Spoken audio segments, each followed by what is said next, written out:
Hi everybody! It's been a little while since I did a video like this, a little catch-up video. Part of the reason for that is I've been away on holiday, and part of the reason is it's the school summer holidays, and also there's lots of building work going on here, so it's been quite disruptive, lots of noise and things. It's not really been very easy to do any filming. So, but I'm back on track now, and the building work's finished, so that's very exciting, and I'm ready to start doing videos and things again. So one of the things I really like about going on holiday is after the initial sort of relaxation of a couple of days when you just feel like you just really need to do nothing, is that my brain starts going into creative overdrive and I start thinking of loads of different ideas. And so I always take a notepad with me and scribble down lots of ideas. And this holiday I had loads of ideas, so there's this great big notepad full of things that I want to get on with.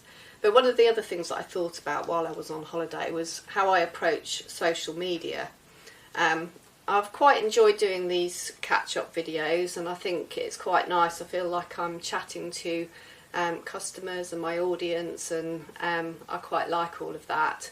But I don't know if any of you run a business, you'll probably feel a bit similar to me, that you can feel like social media can be almost like a full-time job, and you've got all these other things you want to do, and running the business and doing all the other stuff you have to do behind the scenes, so it can feel a bit overwhelming. So today I'm trying something new. What I'm going to do is keep this video quite small for social media, and then I'm going to do a slightly more extended version that I'll post on my YouTube channel. So I'm filming this with two devices today. So I've got portrait for Instagram, Facebook and TikTok, and then I've got landscape for YouTube. So I'm going to see how this works. It might be the last time I do it if it's a complete disaster. So you can let me know what you think.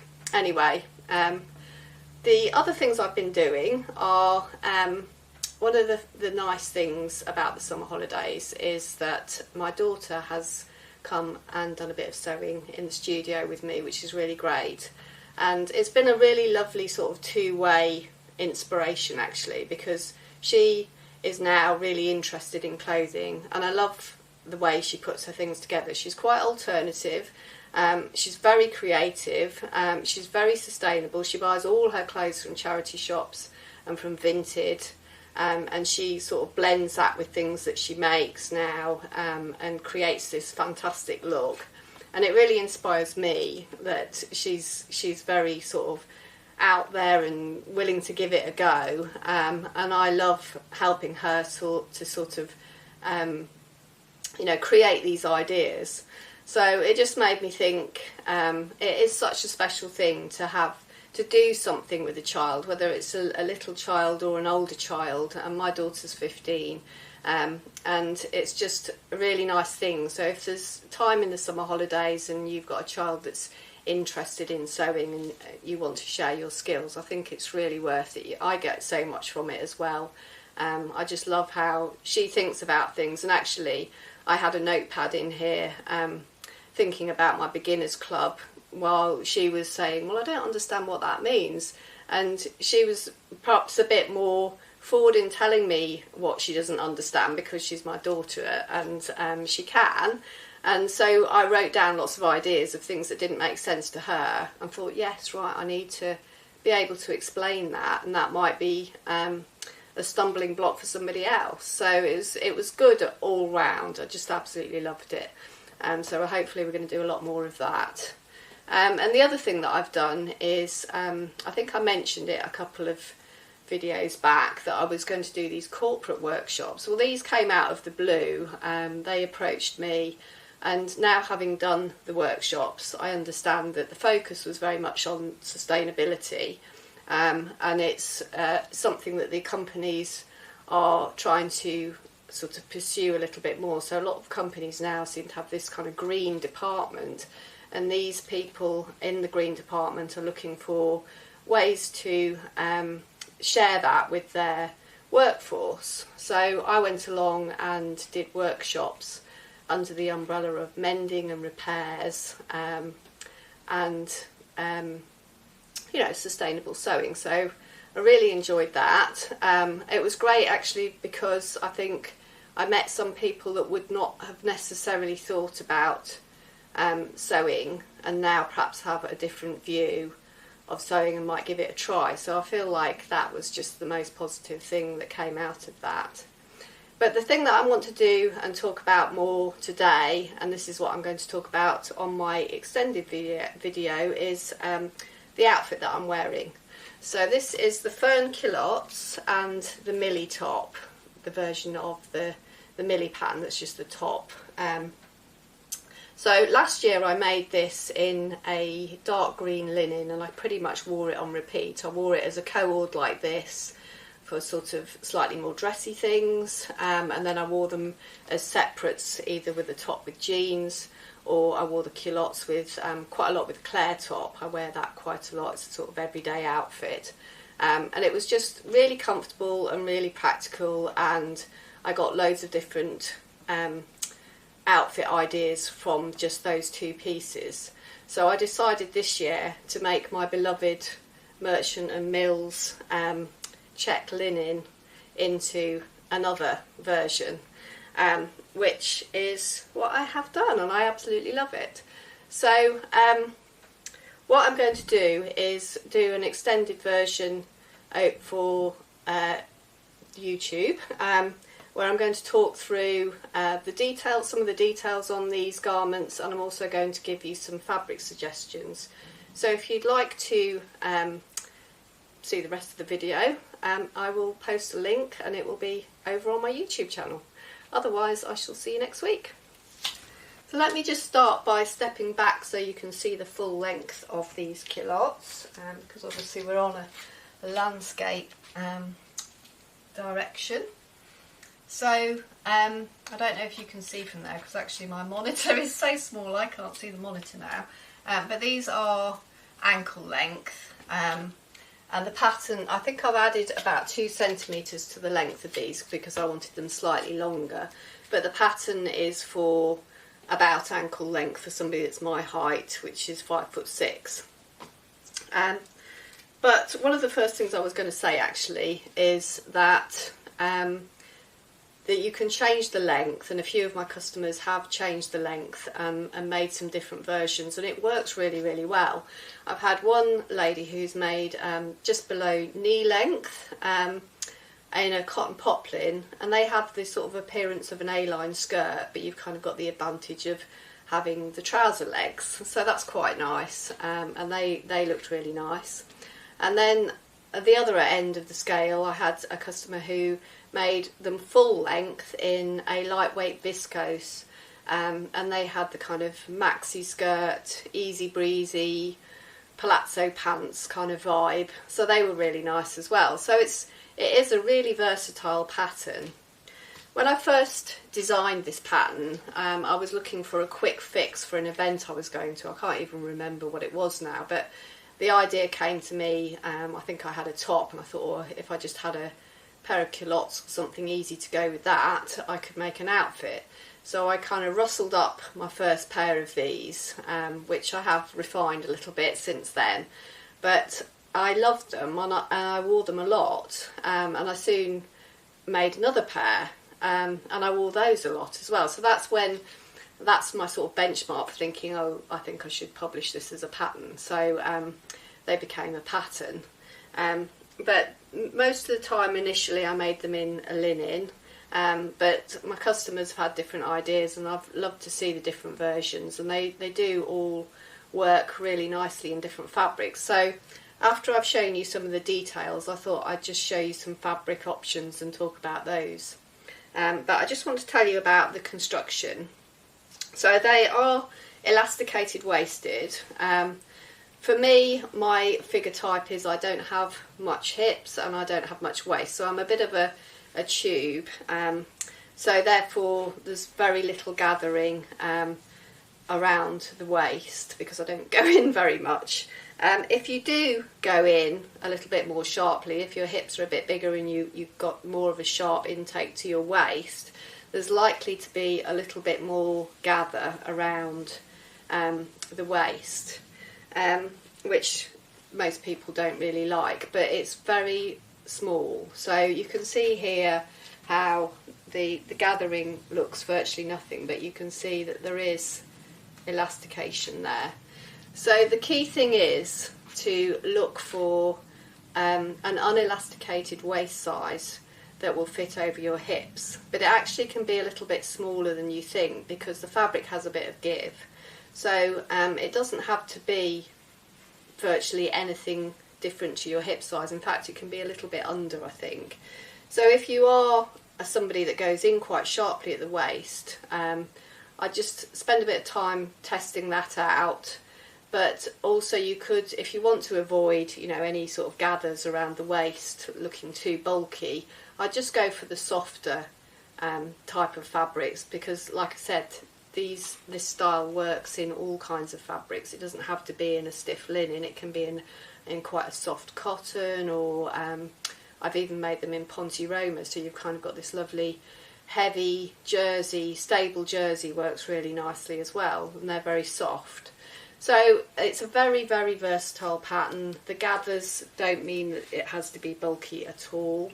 The other thing is they can be super quick to make, and this has happened a couple of times in my sewing classes when somebody else, you know, one of my customers has wanted a really quick fix and make a garment in a night, probably more than one garment in a night actually. They've made these but without the pockets. So without the pockets, it literally is pretty much a 1 hour sewing project. If you make the pockets as well, obviously it might take a little bit longer.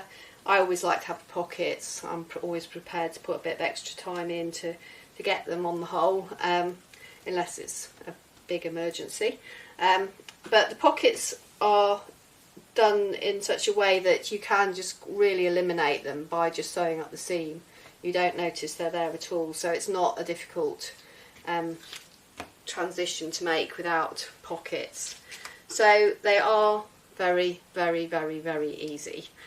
So they're very sort of beginner friendly, very quick make friendly. There's lots of great things about these as a garment really. And like I said, the other thing that I've done is I've coordinated it with the Millie top. So I just thought I'd tell you a little bit about the Millie top as well. So this is cut quite high, so if you're a person a bit like me who doesn't like to necessarily see any cleavage, this works really nicely on that. There's definitely no cleavage there. You can bend down, there's no issues at all. And the other thing that I incorporated in this pattern is a very wide strap, so again, very bra friendly. You can wear a bra and not see it, or just see a tiny weeny bit of it, but very little. So it's got this band all the way around above the top. For me, I have to do a full bust adjustment, so I have done that on this. So the key really is to finding the fit of the band that fits your shape. The other thing that you might have to play around a little bit with this is your strap position. For me, I've centred it over where my bra sits so that it hides my bra straps, and that can change for everybody a little bit. And also you might end up changing the strap length. So with this one I really would recommend making a toile, not necessarily for the Fern culottes, but the Millie vest if you've got, especially if you've got a bigger bust or different shaping that you know is likely to cause some fit concerns, I would make a toile for the top. But once you've made the top, you've got that you can easily elongate it for the dress. You can use the fitting you've done for the top and transfer that to the dress, so you've got the dress version as well. And I've made the pinafore dress a couple of times as well. The other feature of the Millie is that it has this wide wide hemband, which you can either sew on the front or the back. So if you sew it on the back like this, you don't obviously see it unless it sort of flashes as the wind blows. You might get a kind of glint of the inside there. So what I've done here is I was really economising on this fabric because I was really trying to get it out of the tightest bit possible, because I didn't actually think I'd got enough for the top, but I wanted to squeeze it all in and do my best to do check matching as well, which was quite tricky. But I found this piece in my scrap bag of a kind of blue chambray, and that's what I've used to line for the hem facing. I've also used it for the front neck facing and for the straps, and in actual fact I also used it to create facings on the hems, so that they have like a nice sort of a little bit of extra weight, because I knew that this was my special fabric and it was definitely worth the extra time to make all the finishing really nice. So yeah, I just wanted to share those features of the Millie top, but like I said, I would probably make a toile of this especially if you need to do a full bust adjustment. But now what I thought I'd do is I'd just show you a few options of fabric that I've got in stock, because I've actually had a few new bits in stock recently. And last year I used this type of linen to make the coordinated set, which is the one that I absolutely live in, and I still love it. And I've just had these new colours in. Ooh, nice thread there. And I just love this raspberry red colour. I just think this is beautiful. So I thought that would make a stunning two-piece, and I think this raspberry could go with loads of different colours really nicely. It would look great with denim. So if you made a Millie top, you could wear it with your denims. I think that would look great. Or a denim shirt with your culottes. So that could look really good. I've also had a couple of more neutral colours in, and I think you can't go far wrong with a nice neutral. And this lovely, I think I've called this taupe online. So these are all in the linen section on my website.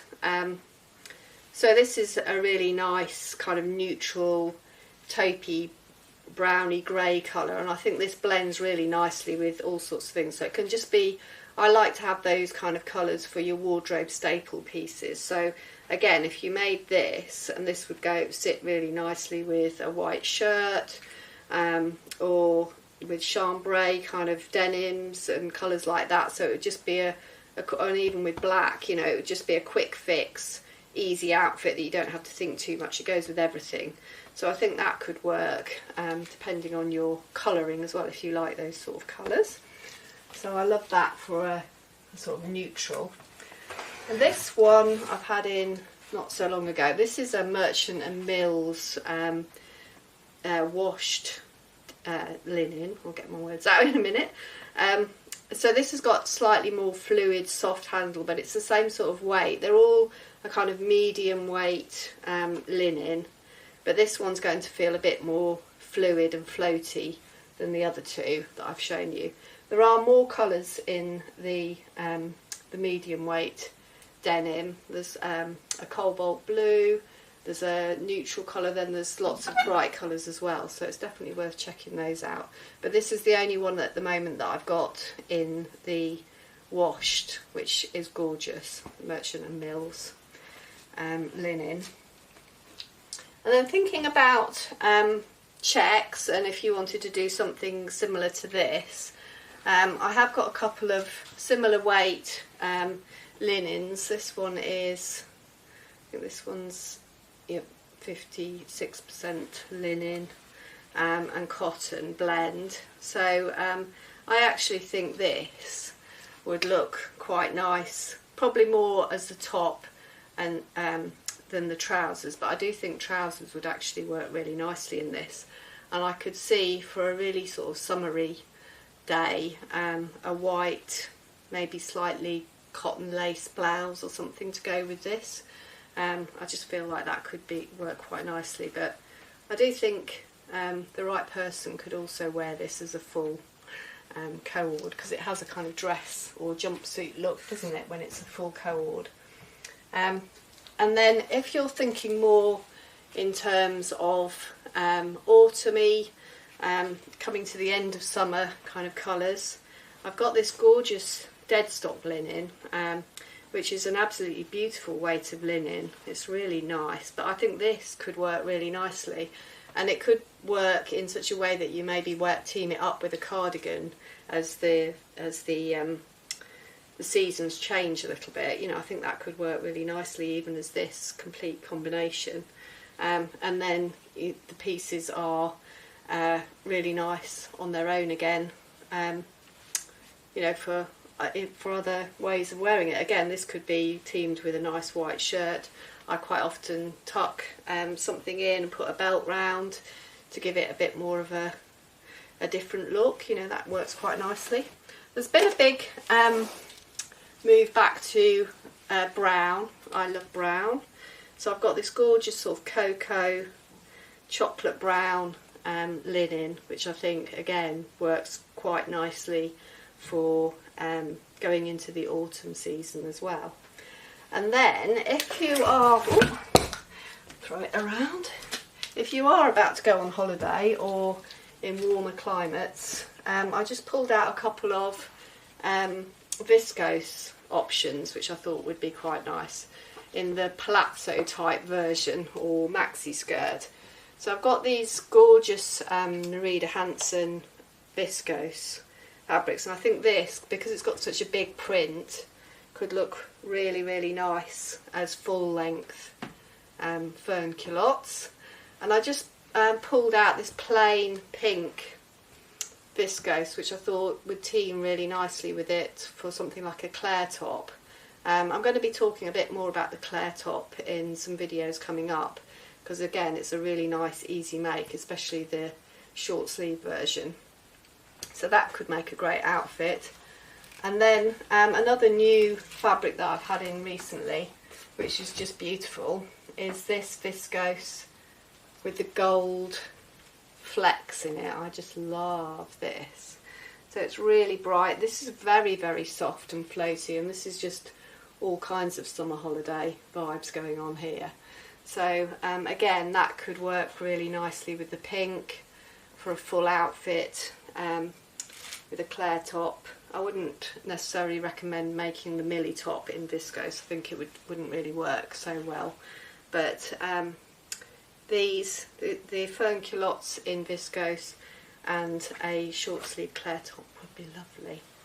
So I hope you enjoyed that little video, and I shall hopefully see you again next week. Thanks for watching.